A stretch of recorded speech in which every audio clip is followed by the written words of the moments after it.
Thank you for joining us today. My name is Brad Miller, and this is the Chronically Human Podcast, where we have discussions aimed at creating a better world with more individual freedom and less unnecessary suffering.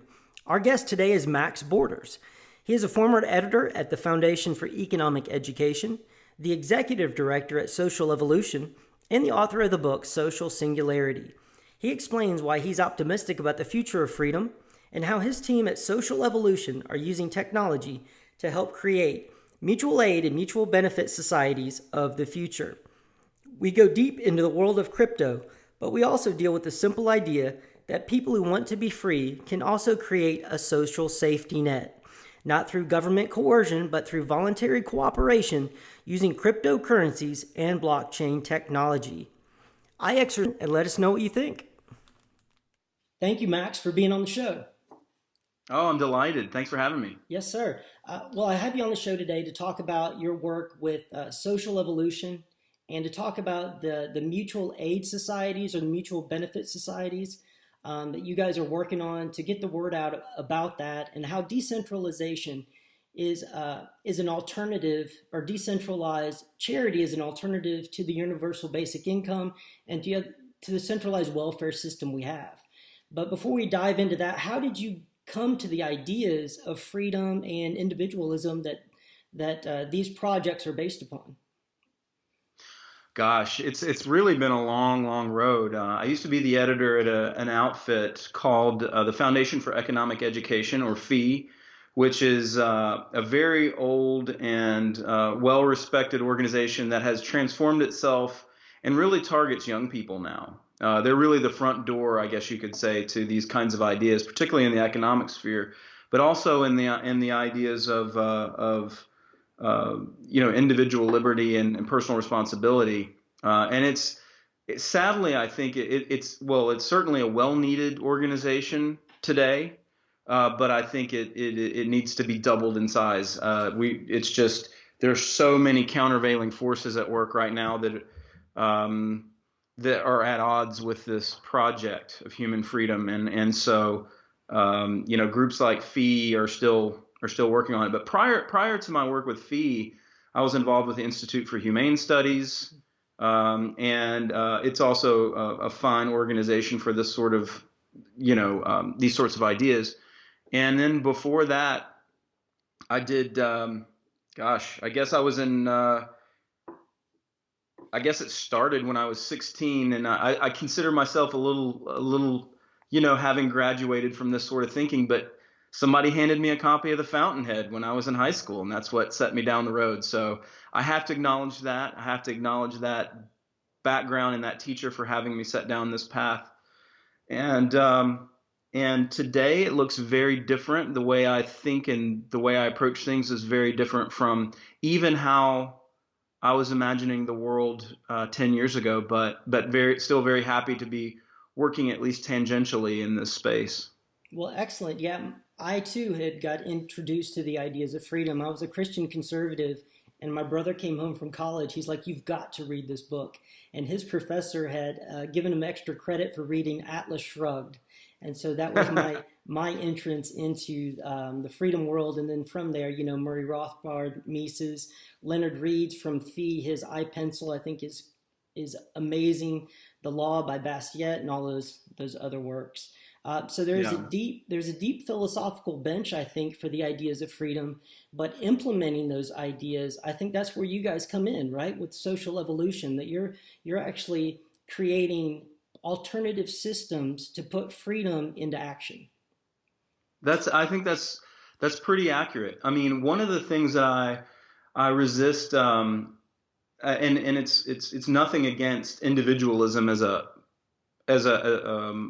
worldview, but I think there's a tendency on a part of our cohort, I guess you could say, to focus on individualism to the expense of other kinds of ideas.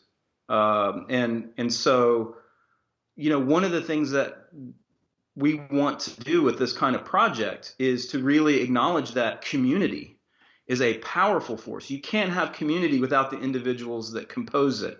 Right. So let's be under no illusions about that. And people who are who are of a more collectivist mindset should remember that. However, we also want to celebrate the fact of community for its own sake, and recognize that so many of the community structures that we've enjoyed and that have gotten us this far in the world as a country, and even well, for that matter, many countries around the world, it's been this spirit of community that has provided social safety nets, has provided a sense of lending a hand, whether that's religious institutions or sort of private, mutual aid societies. These structures have really been. There was once a robust civil society, and that has waned to a very great degree with the rise of the welfare state in the Yeah. 20th century. And a lot of people don't realize that. I'd read on Mises.org, which is another great site for information about the ideas of freedom. And they talked about the history of the mutual aid societies and the friendly societies, and that it goes back basically to the beginning of humans existing as humans, where we were in small tribes and it was more of a familial tie, and then it became like a religious tie, and later on it became like they also had an industry tie to it as well. And with the Great Depression, those things kind of went away. And even health insurance was dealt with, and burial insurance, and all of these other things that we think are coming from these massive corporations were done at a very local level. Absolutely, and it's a shame really that we don't tend to look to each other anymore. I mean, there's a conflation, I think, on the part of many that the way you take care of each other is to outsource that to some central authority. But that creates a lot of levers of power that we shouldn't be comfortable with. If you're on the hook for your support check, that there's an implicit quid pro quo or allegiance to some massive taxing authority for that. That's a lever of power we should be very, very careful with. And that's one of the reasons for my interest in this effort to create a mutual aid society, or perhaps better said at this point, mutual benefit society. It's because there's been this sort of resurgence in interest in the universal basic income. Everybody's hot on this as a policy idea, and I find it not only improbable that it would function in a way, if you could implement it, if there were some grand compromise, which is let's just completely get rid of the welfare state and then implement a universal basic income, while perhaps reducing the budget for, say, defense, which is completely bloated beyond anybody's, I mean, I think even people who are very, very what you might call hawkish in their orientation would agree that it's just tremendously bloated. So, in any case, whatever your position on national defense, it's certainly we're spending too much money on it. And if you could replace the welfare state with mutual aid arrangements, well, that's where I'm headed. But with a universal basic income, I would, as a grand compromise, agree to that. I'd say, hey, of course. However, I don't think that's going to be possible. They're just going to want to add it on top of everything else that's already bloating, and we're on a collision course, really, with a tsunami of debt if we're not careful. So. Yeah, I think you're right on that with the universal basic income. We had Judge Gray on. He ran for Libertarian VP in 2012. And he's a supporter of universal basic income. I think he's using the Milton Friedman model. But in that model, everything else would be scraped off, and you'd go back to a foundation and only one check would be sent out, per month or per year. I'm not sure the logistics of it. But I like your model that it's based on a voluntary idea that people are going to get together in a decentralized way where there's not hierarchy. And that's something in your work, especially in Social SIngularity, your book you talk a lot about is holarchy. Am I saying that correctly? HOLARCY versus hierarchy. Yeah, that's right. It's a really interesting phenomenon. More recently, you may have encountered it, but there's a thinker named Ken Wilber who your viewers may or may not be familiar with. But I'm he not makes a familiar. distinction between what he calls growth hierarchies and dominance hierarchies, and this is pretty much the same thing. So we would never, if we're being honest with ourselves, Mother Nature is filled with growth hierarchies. Okay, Right. because Mother Nature is filled with vascularization. From the trunks of trees to the outermost tiny branches, the circulatory system in the body, the center of which is the heart, the mahogany trees in the rainforest, taking up most of the water as a resource in the rainforest. We would not begrudge the mahogany trees their outsized domination of all the water as a steward of the forest resources. And yet somehow people want this radical egalitarian wealth distribution, for example. There are all kinds of examples of when it's healthy to have a vascularized system. Because in the case of wealth, for example, people are good stewards of wealth or they're not. Those who are good stewards of wealth generally have more of it, not only because there are returns on good stewardship, but also because those of us who are not as good as stewards either let go of the seed corn more readily, or just not as good at picking winners in the economy. So that's one example. But in terms of the universal basic income, it is an attempt to sort of deal with this problem of the assumption that the lowest stratum of society is suffering in some way. And the motivation behind that is not the worst in the world. However, its boosters generally are not focused on the ill effects of a universal basic income, the potential, what we call the human Housecat effect.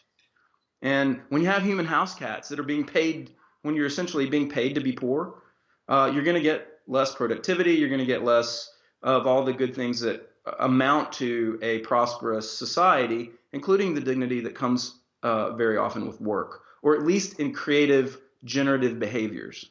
So that was the thing that really catalyzed this notion for me and for my organization, Social Evolution, that we should really be focusing on mutual aid, because the universal basic income boosters, notwithstanding Milton Friedman, and Milton Friedman's idea was, if this is to replace the welfare state, and only if, then yes, we can do it as a compromise, much like school vouchers. But otherwise, it's crazy, and it's gonna create all kinds of distortions, and it will.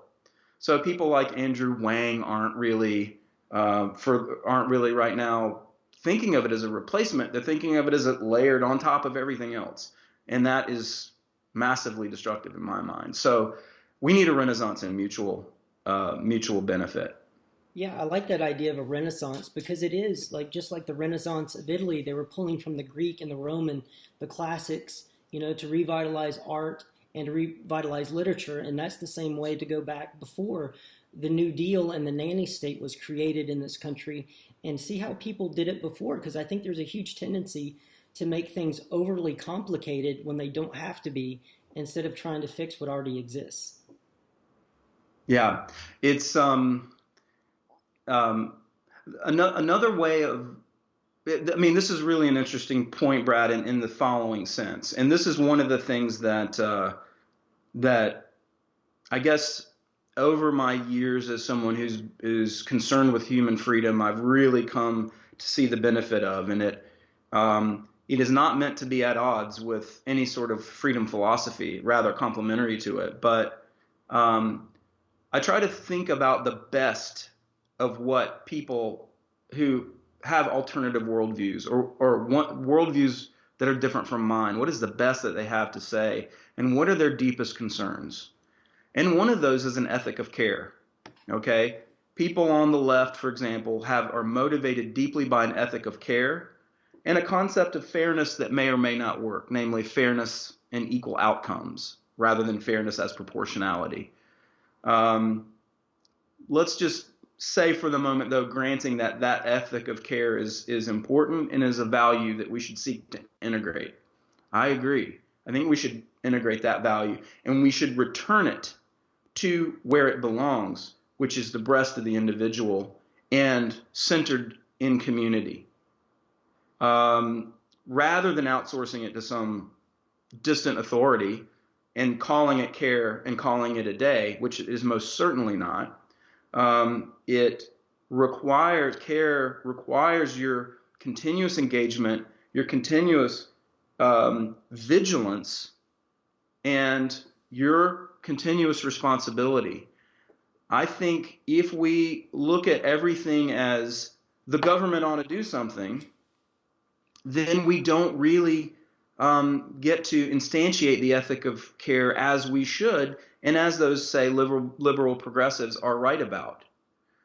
So, as someone who's not particularly religious, I think the best that we can say about this comes from the religious communities in the United States and their efforts to take care of the least vulnerable in society, as well as some of the nonprofit and civil society organizations that you might find people who are on the traditional left. So likewise, however, so I look at the conservative view, and the conservative view is one that is, we can't just pour a largesse on people, because it'll not only rob them of personal responsibility, but it'll reward a lack of personal responsibility. If we create intergenerational pathologies like the dissolution of the family, that is also a legitimate concern. That is also a legitimate ethic that we need to integrate. So as a somewhat and as a very libertarian type person, as I'll admit that I am dispositionally, I want to pull from both of these traditions and weave them together with mine and say, yes, you're right. Yes, you're right. Let's work together in common purpose and solve human problems. I think rather than standing at odds with them. Does that make sense? It does, exactly. I think listening is a good thing because, I started off as a Christian conservative, then I got into libertarianism hardcore as an agnostic, and the older I get, the more I see the value of those traditions, thanks to a lot of the work of Jordan Peterson, and looking at the archetypes and these ancient stories that we've been told. And the death of God, God was replaced with something else. And in my opinion, it was replaced with the state and with science. And I think that can be even more dangerous than fundamental religiousness, definitely. But your idea, certainly the worship of the state, I think, is one of the greatest problems that humankind has ever created for itself. Interestingly, though, if we hadn't worshipped the state as we did as a human species, I don't think we would have gotten as far as we did in terms of human development. So it's a double-edged sword, because I think generally speaking, when we passed from the agricultural society where people started having settled agriculture and had to defend themselves readily against people who would raid that food that was suddenly a food source where you knew where it was, rather than roving hunter-gatherers that moved around in search of resources. Once you had settled agriculture, you had to have hierarchies. They were an emergent phenomenon. We see hierarchies springing up everywhere starting 10,000 years ago. There's no way you could have gotten through that stage without hierarchy. It takes, to get to a networked state of affairs, you have to have a certain other kinds of arrangements, institutional arrangements, we might call them, or rules of the game. But technological change has been a huge driver of that change as well. We're now ready to let hierarchy go, but I couldn't have said that 300, 400 years ago. That's an interesting I don't point. think. Do you think that humans are hardwired for hierarchy, especially the dominance hierarchy or the growth hierarchy that we're kind of evolving into? I think we are. I don't know. That's a good question. I know that I would say with a great deal of certainty that some form of hierarchy is something that people are hardwired for. And I think that is even possible in the short time span that we've been around with settled agriculture.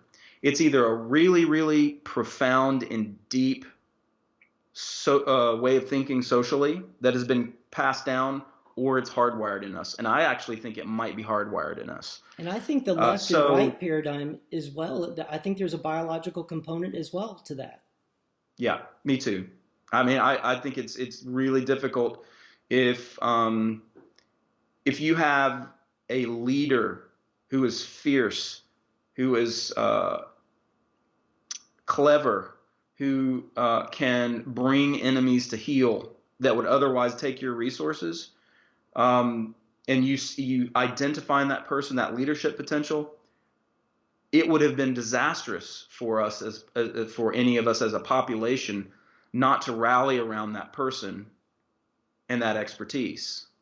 But what remains after war and after protection of resources is a kind of protection racket at that point. And nobody wants to let go of power after they have it. And it's not even clear that they should have from an organizational perspective. But we also have deep egalitarian instincts in us. And we also have deep individualist and autonomy instincts in us. And all these are competing for mind share right now. And this plays out in terms of the great swath of society as political warfare. And I think the next project that we need to think about entering into as a human species is the reconciliation and synthesis of all these views in a healthy way.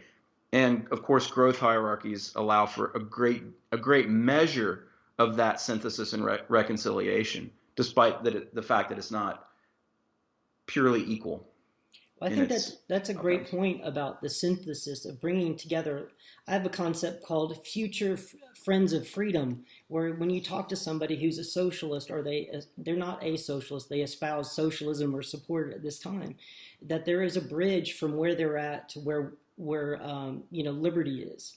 And I don't think that bridge is too far, to be honest with you. I think most people, especially in this country, can see the benefit of the free market, that everybody is truly a capitalist, no matter what the Democratic candidates that are running for president might not be willing to say. I don't think they like to admit that.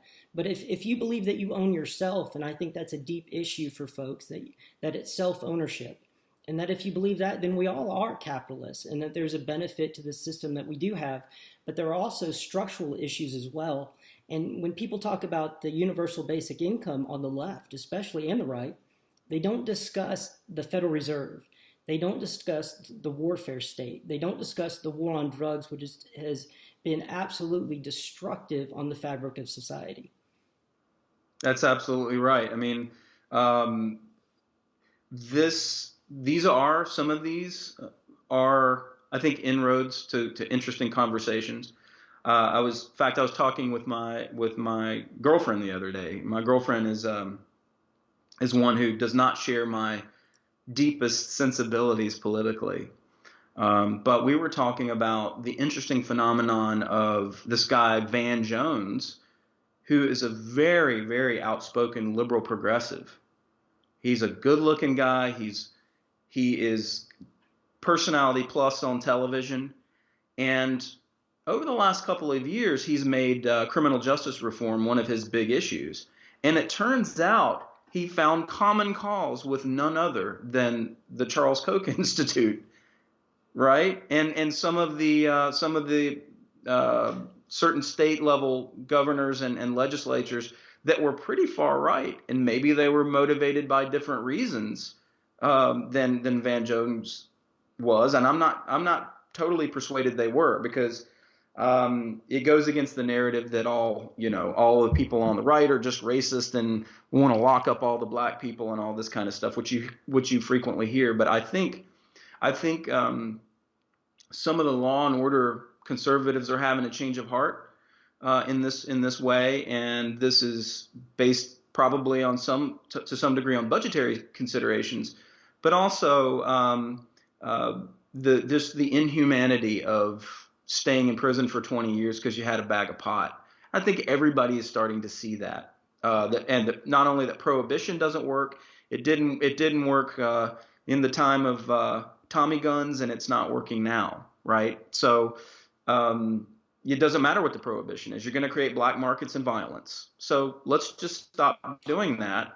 I think that's the next thing to fall. Right. But certain kinds of criminal justice reform measures, and you can find common cause with someone like a Van Jones on. We ought to start doing that and just leave the other stuff behind. Heck, even if it's a universal basic income conversation where you set the ball rolling to talk with someone that you might not normally talk to, we've gone too far with the acrimonious behavior between partisan tribes. It's time to start really talking to each other and coming up with solutions that are really about the synthesis project.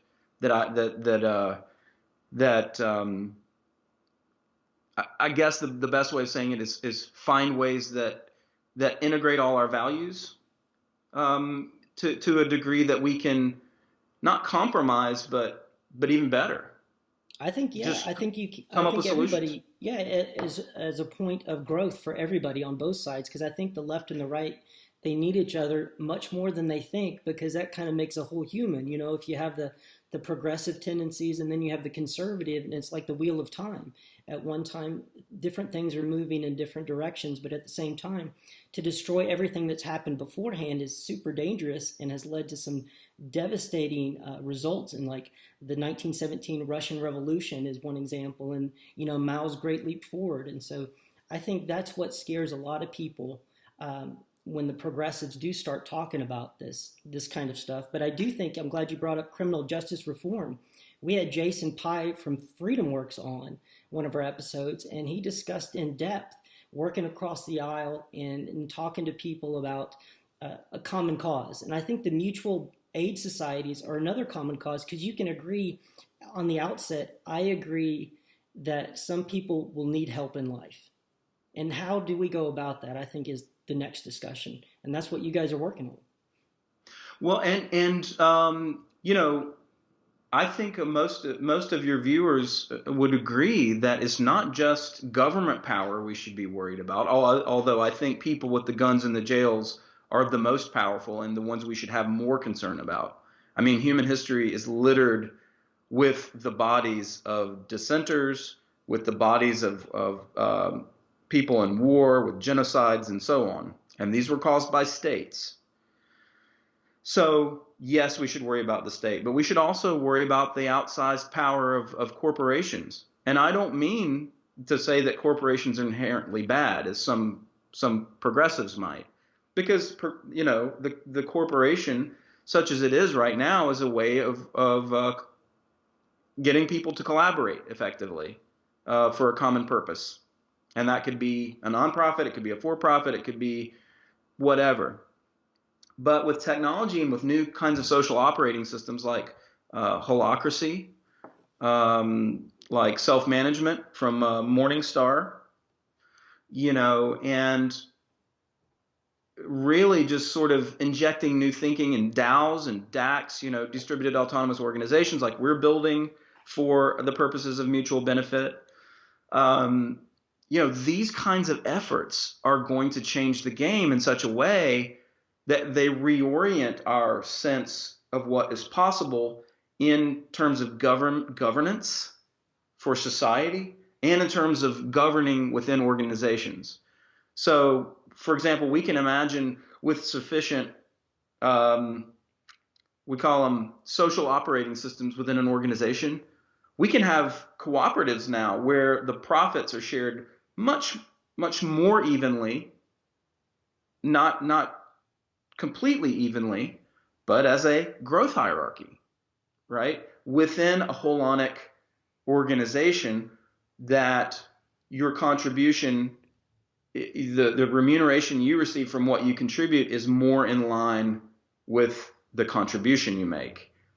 Whereas in some corporate structures now, it's not clear what that is, because the lines are drawn so formally that it's not as flexible and fluid as a growth hierarchy.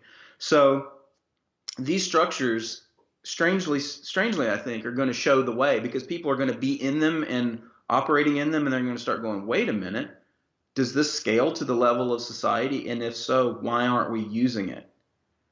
And they're going to change their perception of power, both corporate power and government power.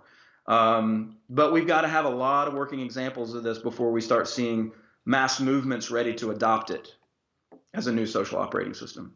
Now, do you see with Bitcoin, the price was the big news in 2017 and 2018 at the beginning, and it seems like the news has forgotten about Bitcoin, except to say it's dead again a couple times, which is, it's obviously not. Do you see the people in the space that you're in still just as enthusiastic and optimistic about the power of Bitcoin and blockchain to creating positive change in the future? No doubt, no doubt about it. The people who got sucked into it as a fair weather kind of phenomenon, a sort of an ephemeral get rich quick scheme, those folks are gone. The hodlers are still around. The true believers get it. They're still around. And right now we're in the phase of, with respect to blockchain or distributed ledger technologies, of creating good dApps, or if you like, HAPS on Holochain. Holochain is an early and promising technology that is a competitor to blockchain, I think, and it's really based on this very, you might call it progressive libertarian kind of thinking drives it, but that's okay. It's completely voluntary and it works. So that's one. But just let's call it all the DLT space, distributed ledger technologies. Those technologies are starting to find use cases. So the first level was sort of the protocol level part of the ecosystem. Now we're starting to get real, or let's say the DNA level of the ecosystem. Now we're starting to get to some one-celled organisms, some multi-celled organisms. We haven't seen the Cambrian explosion yet, but it's coming, just like it did with the internet. So I'm very hopeful about that. It's so early. And all of the people who were in 2000, 2001 going, oh, the internet it's bunk. It was a big bubble. Nobody cares about it anymore. Of course, we have seen the Cambrian explosion that happened since 2000 on the internet. Likewise, we're going to see a similar phenomenon, and I want to be there for it, and I want to help drive it personally. I'm excited. We are building our DAO, our mutual benefit society, on DAO technology that is, very, very good indeed, and it's actually tested and been working. So it's not just one of these write a white paper and raise a bunch of money and then have it go down the toilet after everybody pulls out of the space. It's really working. So excited about that from just my personal and selfish perspective. But also Bitcoin, just like the original cryptocurrency and other cryptocurrencies. I just think it's about, at this point, it's about making it easy for people to get in it. User interface. It's just about, it's security, simple UX, make it like breathing, and game over. Lower transaction costs, better UX, and make it secure. It's game over. That we haven't done that yet, right? People are still managing private keys and wallets and MetaMask and all this crap, and that's the top 5% of society is going to care about. I say top, but maybe it's the bottom depending on your perspective. But there's only 5% of the population who's going to mess with all that and care about it. And you get these people who are, we need to be self-sovereign in our, financing and all this stuff. That's true.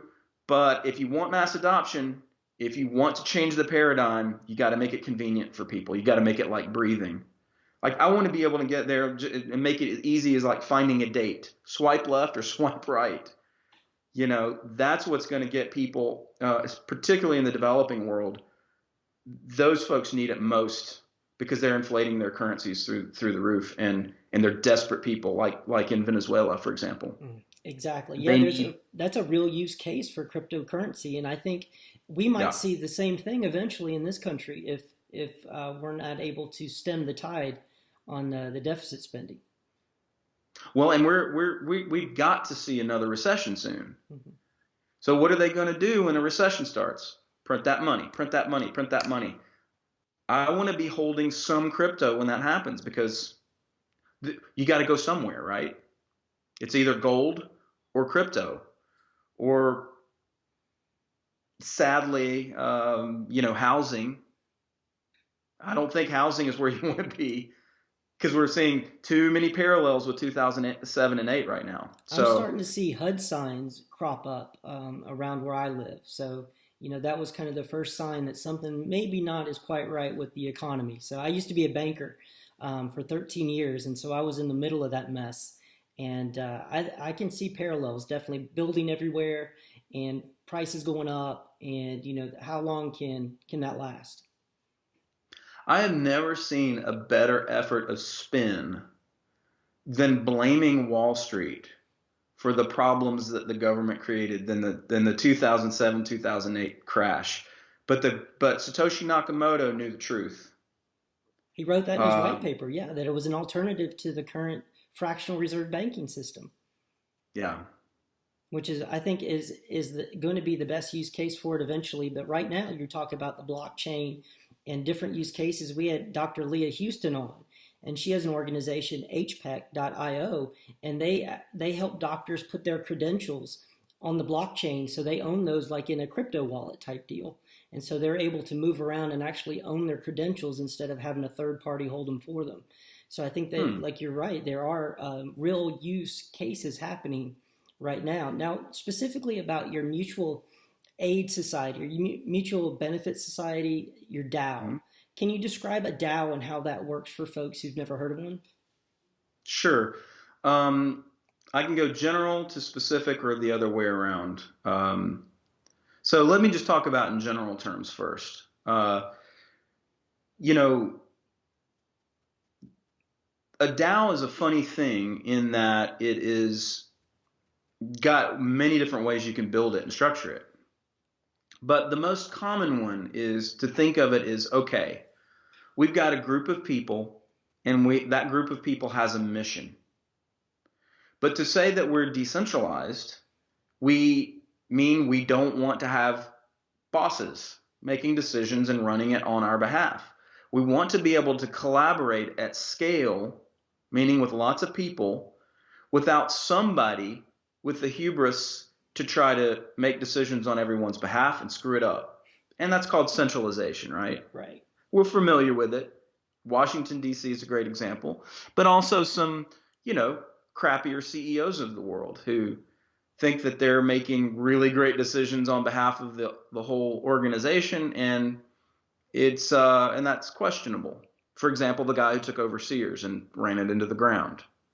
So, so with a decentralized autonomous organization or a DAO, what you want to do is one thing you have to do is decide whether the resources in the DAO are in a common pool or are retained by the individual members of.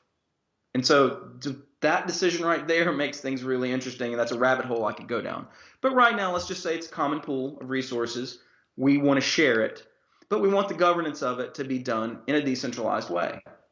So you got to come up with a governance engine that allows those resources to be dispersed or some other decision to be made, maybe a governance decision that has nothing to do with money, on behalf of the whole group. Well, the way we've done that over the last 2,000 years is, of course, democracy. So we can do better than democracy. The latest and greatest DAOs then say, okay, how can we securely institute a governance process that isn't as crappy as democracy? And he's going, whoa, Max, why is democracy crappy? The reason democracy is crappy is that I call it the Kim Kardashian phenomenon, right? You might have only 100 people watching this wonderful podcast, maybe 1,000. And the content of this podcast is going to be, for the ultimate good of humanity, is going to be far more important than an alternative like Kim Kardashian. And yet we know one Kim Kardashian video is likely to have 4 million views on YouTube, right? Right. So that's the way democracy works too. It often not only suppresses minority voices that could have more knowledge or more understanding about a situation, but it also it makes a decision on behalf of the big bell of the bell curve, namely those who are just average in their knowledge, their expertise, or what have you. So we don't want a Kim Kardashian system of governance. We want a governance system that balances these different considerations in such a way. But the most important thing is creating skin in the game. When you go to the voting booth, you have very little skin in the game. You have nothing to lose. So you can vote essentially your conscience, which might just mean I want to stop global warming and I want to vote for the person that makes me look good, and there's no direct cost to your behavior when you vote for the Green New Deal candidate, for example. However, if you have a system where there's skin in the game, you have something to lose by virtue of making a good or bad choice. You're going to be much more careful and deliberate about not only evaluating that particular proposal or candidate, but the outcome as a group for the group is going to be generally better. And that's why I would much rather the country be run by a prediction market than, for example, just basic democracy. But there are other considerations. So I'm way, way over describing a DAO right now. But the essence of it is resources, common governance, and a decision process for how money gets dispersed or decisions get made. And that's really the essence of it.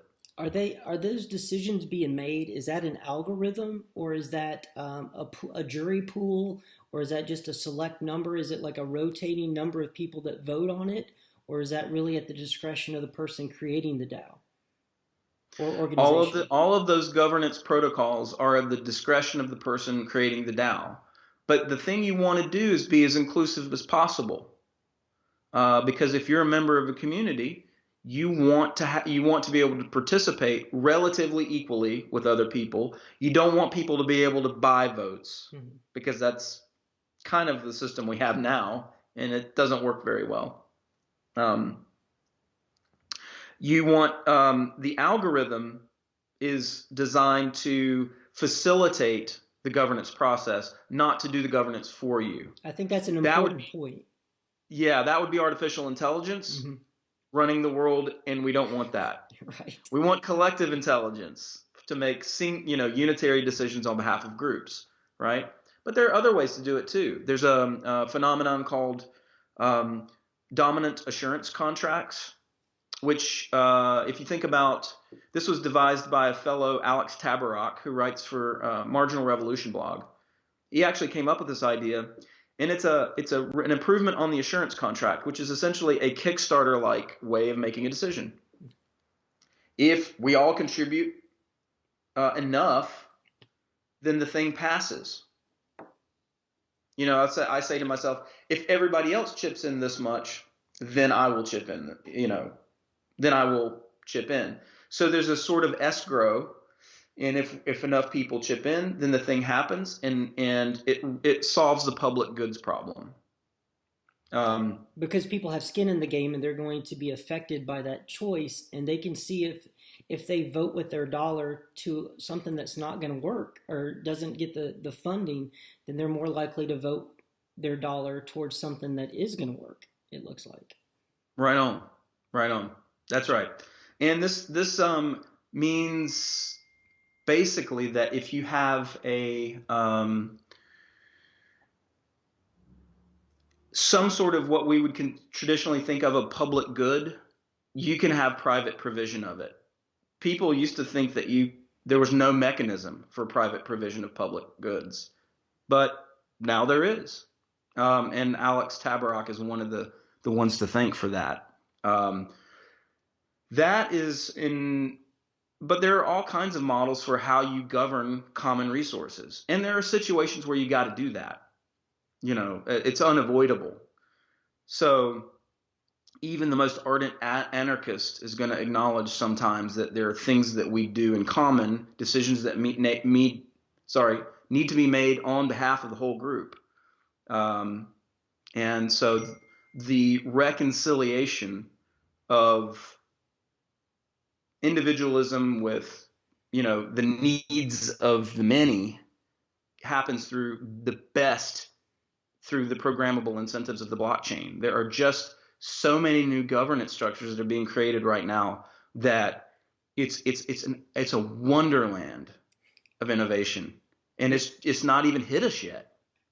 And is that replacing like the ICO market, which was crazy with the initial coin offerings there a couple years back? Has that matured into these type of governance systems? Is that what you're seeing now? That there's that much of a variety and a different kind of these different for different use cases? Yeah, and ICOs were, I guess you could say, were a type of assurance contract, um, but they, the big thing about the ICO wasn't the structure of crowdfunding. Lots of things crowdfunding is a thing now. And it's ICOs are just crowdfunding using tokens. I think to separate those out a little bit, I think the crowdfunding aspect of things can inform the development of DAOs, but I think DAOs are less one-shot deals, right? So an ICO is sort of like a one-shot deal. And some of the innovations and evolution of ICOs is continuous funding or bonding curves and all this other sophisticated stuff that I wish I could tell you guys I understand, but I don't. But I've heard about them, and I can drop them in the context of this conversation and sound smart, but I really don't know what they are. I don't know what algorithm means, so I've just heard people say that. So. The essence of it, though, is you want early capital quickly, but there's a certain kind of decay that happens over time with respect to the expectation of returns, and you want that to stretch out further over time and not be these punctuated tranches that encourages speculative behavior that's not very healthy. Pump and dump and that sort of thing. Yeah. So yeah, there is an evolution in that space, but I think for DAOs in particular, the ongoing, there are discrete governance issues within a DAO, but the community and the organization has ongoing issues, and they return to the process cyclically. So it's a little bit of a different kind of structure. Okay, I gotcha. Now, with your specifically with social evolution, are you guys close to launching that? And what are the specifics that you're willing or comfortable talking about with that one? Yeah, totally. Wow, this is a really good. We just talked this week as a team about we need to start practicing our elevator pitch because we're gonna be raising money in the coming weeks. That's exciting. Yeah. So the elevator pitch, if you could put it that way, is we are a mutual benefit society for decentralists. Okay, and there's the slight change from aid to benefit is really as follows. We know that we want to take over the world, of course, and eventually be about mutual aid. And being about mutual aid is really about creating structures that help lift up those who have fallen, sort of like social insurance. But we realize we're probably doomed to fail if we try to go up against the welfare state right now because it's just so strong and the incentives are so strong. And getting people to exit the welfare state and enter a mutual aid kind of agreement is going to take some doing. It's going to take some use cases and some propagation that might need a lot more capital, and it might need a lot more in the way of improved UX, just like we were talking about earlier with cryptocurrencies. So it's like, okay, forget that. What we're about now is people who are already in this space and who are innovating. We are about decentralists. So we want to take care of our own first. I like that. So mutual aid is a part of it, but I know the felt need of entrepreneurs, innovators, and investors in this space is not necessarily getting picked up when they fall, although that's a component of this society. You can submit a proposal to the community that says, hey, I need 2 months worth of rent just so I can work on this app, but I'm close, guys. Here's my work. and show the GitHub account and all that stuff, right? We're close. We're close to launching this thing. I just need a little help to pay my rent because I can't work on this if I have to go back and get my job at whatever.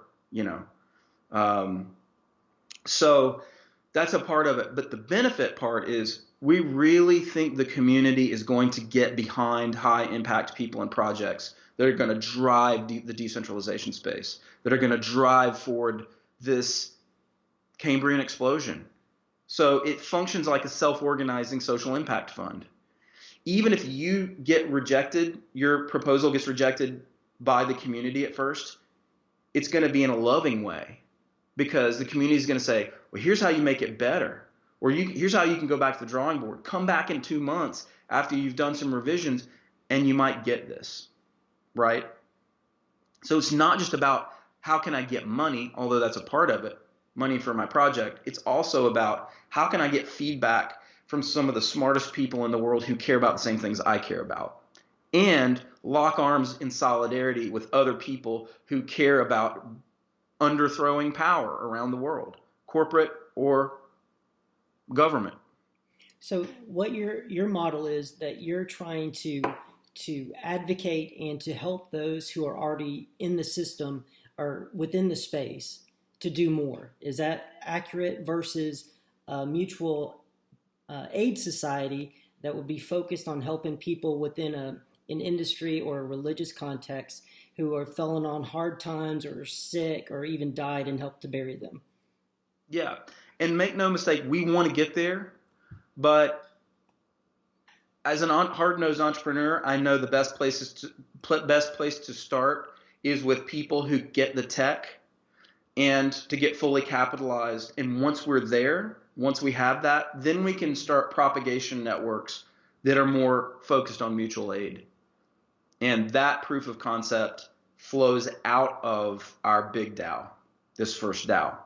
And that's an exciting idea, that this is a multiple stage project where the community can start it's like a slime mold or some sort of mycelial network. Like once people start making these interesting projects, some of those projects might be just to take the exact same governance system of this DAO and have a slightly different mission, but use our software, use our system to create different forms of mutual aid. And it grows and grows and grows and grows. And we'll be delighted with that if that happens. But we knew we have to start somewhere based on a very targeted customer persona, namely people like us who are watching this, right, and creative innovators, and it could be creatives too, like, Thomas K. Out of the Netherlands, who makes, the George Ought to Help videos, right? That guy may want to make a video and want to ask the community, hey, can you support creating this? I've got this script. If I can raise $5,000, I can create this awesome decentralist video, and I think I can get 100,000 views on it. And if it passes, he gets those resources. So it's not just about, starting businesses. It can be anything that pushes decentralization forward. And we think we have a home for people, and we're creating a home for our tribe. But eventually that's going to propagate new tribes with new needs and new missions. And that's what gives me out of bed every day, is thinking about that future. That is extremely exciting to build a strong core like that, because I think you write a lot about the fractal nature of freedom and the fractal idea of human experience, and that especially with the decentralized network, that you can scale up from a 1 or 2 person really ethical framework and get that to work at scale. Yeah. It's a scary time because there are so few use cases, so few. There are a lot of examples in the book, in the Social SIngularity, the book you probably read about a number of them. But one of the first is the Bitcoin ecosystem. The developers who are working on Bitcoin, they're all around the world. The miners are all around the world. It's not, there's some internal arguments about, how Bitcoin is centralizing, and that's why we forked and made Bitcoin Cash and all this stuff. But apart from those internecine squabbles, find any number of cryptocurrencies you like. Dash is a good one. They've operated a DAO for a while that's really quite successful. And these communities are able to keep going and working and creating value without, bosses, essentially. So Brian Robertson is a member of the Social Evolution's board. He's a developer of Holacracy. He's created a complete management structure that requires no bosses, no middle management, no outsourcing your brain to someone else. Everybody's an entrepreneur. Everybody's contributing to the entire organizational corpus. So it's interdependency. It acknowledges your individual autonomy, but you serve the mission. The mission is the boss. And that service of the mission binds us together as a community of value creators. And it's just such a beautiful system. If anybody's never heard of a Holacracy, pick up the book. It's fantastic. Chris Rufer out of California runs a tomato processing plant that makes tomato paste. It's the largest in the world. If you eat spaghetti or salsa or whatever, probably 75% chance that you're eating Chris's product. Again, no management hierarchy. It's completely self-organized. So there are proofs out there that this can work, and the question is, which ones can scale? Brian Robertson says his can scale to the level of society, and if he's right, wow, we ought to do it. That's exciting to hear that you're not hearing that stuff in the news. All you're hearing in the news is tribalism, is a lot of going back and forth, and a lot about squabbling basically over the $7 trillion that taxpayers spend on government each year. So it's good to hear about these cases where the power is returning back to the individual in voluntary transactions. And before I let you go here, I'd like to hear your take, Max, on the difference between voluntary charity and the welfare state, and to make a case for why voluntary charity is the only real charity. If that's, I don't mean to put words in your mouth, but that's, I think, where you're going on that. Yeah, no, you nailed it. I think I could say, let me see if I can do this. You prompted this and I wasn't expecting it, so let me see if I can do it. Let me give you 5 reasons why voluntary charity is better than the welfare state. First, local knowledge. Okay? When you know someone in your neighborhood or in your family's in need, you might better understand the source of those needs. And the source of those needs might be something that person needs to change in their lives, like putting down the bottle or the crack pipe or whatever. Okay? So when the government rains largesse from on high onto people, it treats them as abstractions, as data points.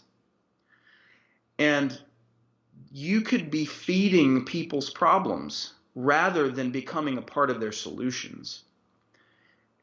Voluntary charity humanizes, rehumanizes contact with individuals by individuals. So that's the first thing. That local knowledge is important.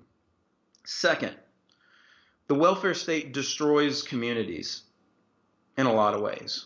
Communities are based on common mission or common need.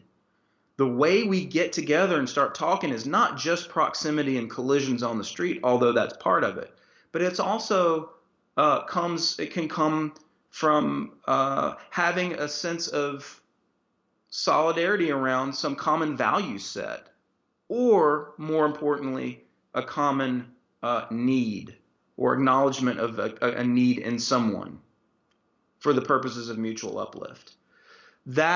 Those community structures, the invisible filaments that tie people together, can be destroyed by dropping money on people from helicopters, which is essentially what it is. Mm-hmm. Third, the welfare state has an administrative class that is just way too bloated and skims off the top. And they're a permanent cost on society. I don't think that that people who participate in that system are actually creating value in society. They're not doing anything that is contributes to the ecosystem. They're just they might manage the rubber stamps. They might be the person who's standing there at the welfare line, but beyond that, they don't create actual value. That's 3. Voluntary charity is better than the welfare state for deeply personal reasons. It's not enough if you love your fellow human being to say, tax me and I'm good. You have to actually contribute and be an agent, a free agent who's giving those resources to someone else and making sure that the resources you're giving actually have a positive impact on the lives of those you would give it to, right? So that's super important. That's actually 2 in 1. The first thing is that it's real compassion, real love, not artificial, outsourced compassion. Like, I go to the voting booth and vote for my guy, and I can virtue signal at that point. It is really taking care of your fellow man and making sure you're doing it in a responsible way. And then sort of the last part of that is is the goodness that comes from doing that. Not just the good feeling that you can get out of it, which attaches to something real, but the psychological disposition of responsibility for each other that returns in a case of a robust civil society. I hope that captures it. That's a great way to put it, that it restores community and responsibility without infringing on people's liberty, because it's done voluntarily. So when you have a gun... Well, and that's a big one too, of course. Yeah, well, if you have a gun pointed to your head, telling you to give up your wallet so they can take $1 out and give it to somebody else, that to me is the opposite of charity. That's more like theft. Well, it certainly, if it's not, it comes awful close. Yeah, definitely. And, I had a guy the other day was telling, who was just, I know we need to wrap, so I'll make it quick. No, you're fine. There's a booster of Elon Musk on social media the other day. He was Elon Musk is the most wonderful genius in the world, and we should all aspire to be like him. And I made a little comment and said, hey, he is a genius, but I wish he didn't have to take subsidies for every business he has. None of his businesses would be alive without subsidies. And those come out of all of our pockets. And he was like, basically browbeat me saying, oh, well, you're going to change your tune when we're standing on Mars and this, that, and the other. And it's like, hey, man, if you want to send a group of people for close to $1 trillion to be able to set up a colony in high radiation, low gravity situation, that's great that you're all about that. But there are about 1,000 social problems that need to be solved before we send humans to Mars. Okay? I'm sorry. And I agree with even the progressives on this. Crony capitalism in service of some grand vision to go to Mars should be secondary to lifting up the poorest people in the world first. By not redistributive means necessarily, but through allocating people and capital to entrepreneurial ventures that lift all of humanity up. That's the only way to do it. Anyway. No, that's a great point. Over. I've made that mistake myself. I don't do that anymore. It was an Instagram post, and I just put that something about subsidies, and I've never gotten that much hate on Instagram before. So I've backed off on criticizing Musk as well, Elon Musk. So I'm glad that he's doing what he's doing, but at the same time, go on the private equity markets, go to Wall Street, go to the places, because he's raised tons of money with that as well. Having taxpayers back your idea. If you were given $4 billion, I don't know what you could accomplish, but I'm sure we could probably think of something pretty good. Lots of stuff. Now, with your before we leave here, with your project, with your DAO, how close are you guys to launching? And are you going to have your own token, or is it going to be blockchain based with Bitcoin? Or are you going to have a separate currency? Yeah, we're going to have actually multiple tokens. Okay. But the primary token for investors will be currently our initial raise is an equity raise. We're waiting on the SEC to simmer down a little bit on what it's going to do with respect to tokens. Um, Eventually, we'll do a larger raise and convert that small group of equity holders to security token holders. So it's probably going to be a security token, and that's the environment, unfortunately, we're looking at because we're incorporated in the United States. That being said, the EVO token will be for investors. There will also be tokens inside the ecosystem that function in certain ways. So, for example, when you have a pool of resources, you don't want it to be super volatile. So we'll probably use we will certainly use a coin like MakerDAI's stablecoin. That is stablecoins are cryptocurrencies that don't have wild fluctuations. They have an algorithm that just keeps them steady, so that you can count on your money being there. And it's people are willing to make that trade off for of course people if we had a pool or a collective pool for our members to disperse resources from, if it grew 3x or 4x in a couple years, I'm sure they would be delighted, but they would be horrified and they would leave us if it was cut in half in 6 months. Right. So we don't want that to happen. Probably going to have a stable coin involved. And there's some non-fungible tokens that we're using internally for other things like, we're all looking after each other and we want to reward each other's contributions to the community. So those tokens, they'll be very, very token management is going to be easy. We're hyper focused on UX, but the main thing is, we're going to have a token for a raise to make sure that we have the capital we need to rock and roll. And we're not going to go out and try to raise 20 million. Just no point. Those days are over, and I'm glad they're over, frankly. We just need what we need to make this community happen, to draw people into it, and it'll grow to where it needs to grow organically. And that's what we're going to do. Well, fantastic. I think that's a great idea. I think decentralization is it's an option for people who maybe want to fall into the nationalist camp, because I think that's one step away for people. I think you wrote about this, who are upset at the elites and the people that are running the show. If you're upset about that, you can either go really the progressive route or the nationalist route. But there's another way. It's the decentralist route. So I'm glad you guys are doing what you're doing over at Social Evolution. And where can people find you and also your work, Max? They can find out about our nonprofit arm of the organization at social-evolution.com, and you can send us put your email in there, and we'll start spamming you basically about all this stuff. Gotcha. There's also a dummy page that we put up last week, if you're okay with that. If your listeners are okay with that, which is socialevolution.io. And socialevolution.io is just an email capture thing. Again, that's spamming you, but that's more if you're interested in investing. You can also get in touch with me, Max, at social-evolution.com. And of course, if you're interested in these kinds of ideas, they might sound wacky to some, but if you're fascinated by the kind of things we're talking about, I think there's no better start than the Social SIngularity, the book, and it's on Amazon. Yeah, definitely. I think it wraps up everything that we talked about today, and it goes into a lot more depth about not only the philosophy behind this, but also the benefits of what decentralization can bring not only to the individual, but also to society at large.